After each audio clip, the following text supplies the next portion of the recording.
I was on a very steep learning curve about where I was on the spectrum. And what ended up happening is as we worked together, we learnt together. And that turned out to be quite the blessing for me because I need an outside eye, it turns out. Because I don't know what the fuck I'm doing 3/4 of the time. Jeno and I will experience the same occasion. And then later on, we'll go home and we'll debrief. And I will say, this is what happened. And Jeno will say, where the fuck were you? And I'll give you a very good example. My senses are a little wired a little differently, and one of my quirks is I have incredibly sensitive palms. It's a bit of a nuisance, and what happens is when I'm holding something small and irregular shaped, right, I can become very irritated and almost angry. Right? That's why I can't sleep with men, actually. No. Doesn't make any sense. But you went with it. I do like saying small and irregular shape, though. That's fun. That's fun. Anyway, so I could be holding something small and irregular shaped, and I get angry, and I have to not hold it very quickly, right? I was like, and I'm like, And I say to Jenna, yeah, I drop things a lot. I'm very clumsy. And she said, nah, you didn't drop that. Look how far away it is. That really came to bear the first time my path crossed with Jodie Foster. What happened was she came to see a show and she came backstage for a chat later. What an honour, right? It was very good. We were having a chat. And during the course of the chat, she wrote her phone number on a scrap bit of cardboard for me, right? And I took that. Not like that, of course. It was professional. It was business. It's not. She's married. It's fine. Although now I say that out loud, I can't be sure. It's too late now anyway, isn't it? No, strictly professional. Wrote her number down, I think. And I took it, and we chat, and then I started screwing it up. Right? I did in front of her fucking face. Like, thanks for your number, that's what I think. Now, I didn't know I was doing that. This came from Jeno's witness report from later. I was just in the zone, right? And then I was screwing it up in front of her fucking face. And then I went to throw it away. In front of her fucking face. And then I felt my hand pull backwards. And I turn around and Jeno's there and said, I'll take that. I'll file it in the backpack. No! What a little ripper. Absolute champion. And that's pretty much how our relationship works. It's like curling. Yep, the adorable winter sport. I'm the giant puck. And every morning we have a little team meeting and go, this is where you need to go today. This is how fast you're going to go there. This is the line you're going to take. These are the things you might bump into on the way. And then we send me out and there's not a fucking thing I can do about it.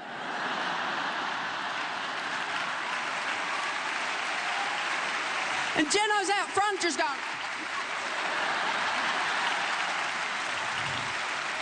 She works very hard.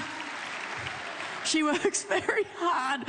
I worry a lot that the sweep to puck ratio is too one-sided in our relationship.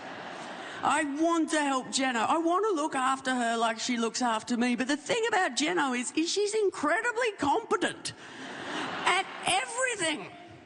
And I'm not. Like, I'm good at this. Like, I'm shit hot at this. But the thing about this is, this doesn't occur in the wild. This doesn't happen anywhere else. But this only happens because Jeno produces it.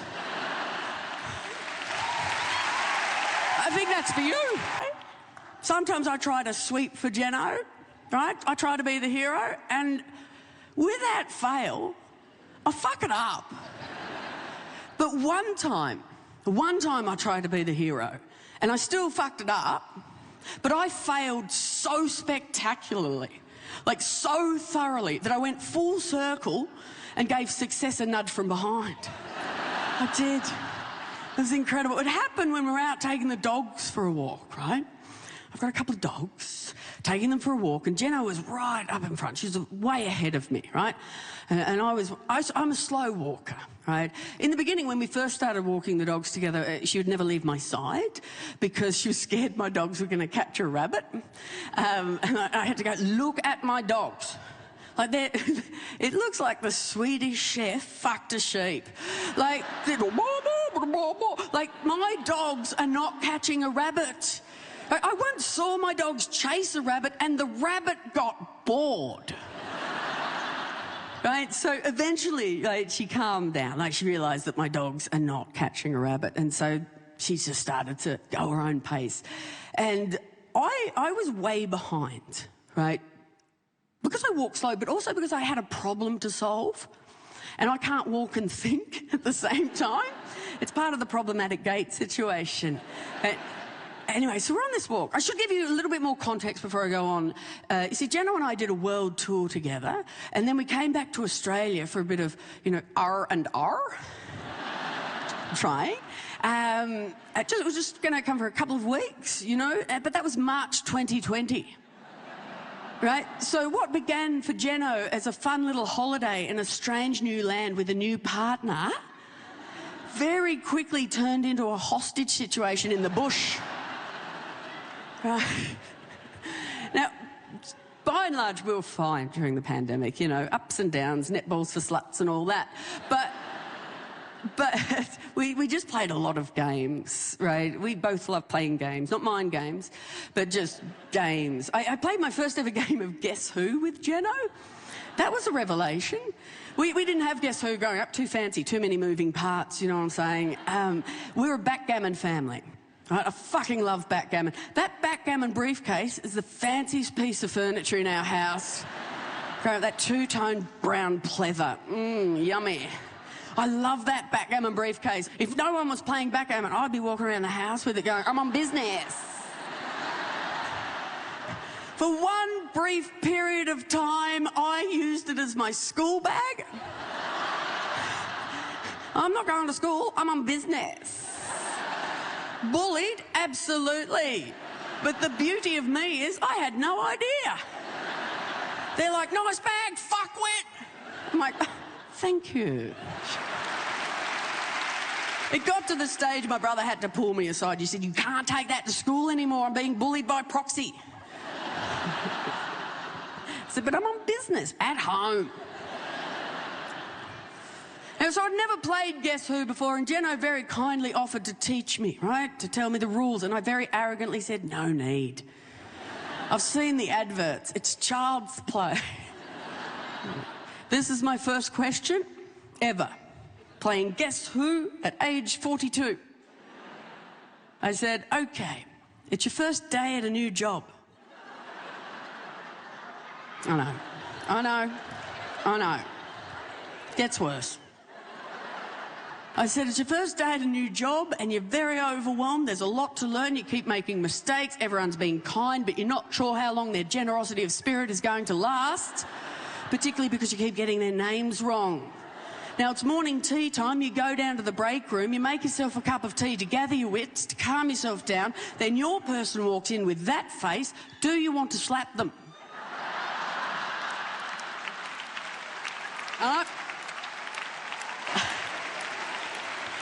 To which Jenno said, no. And wow. And then she said, look, Hannah, I don't think we read faces the same way. What is it about this face that you find so slappable? And I said, that's a great question. Thank you for asking. And I looked again, and I'm like, oh, yeah, actually quite a few have it. I've got it. Can you see their teeth? To which Jenno said, do you mean, are they smiling?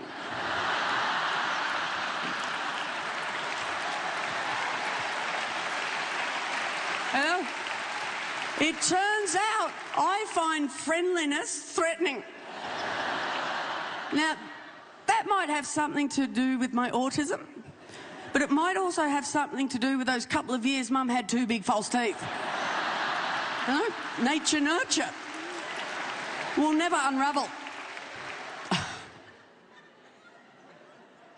So I was fine during the pandemic, thank you for asking. Because I don't need a lot of human interaction to keep my soul afloat, right? But I am embarrassed to admit that it didn't occur to me to consider that Jeno might be having a different experience.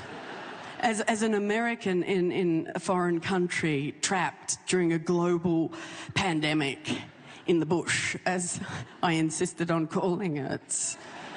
Right, it didn't occur to me until one day I overheard her having a conversation with one of my dogs, which should have been the red flag. Somehow it wasn't.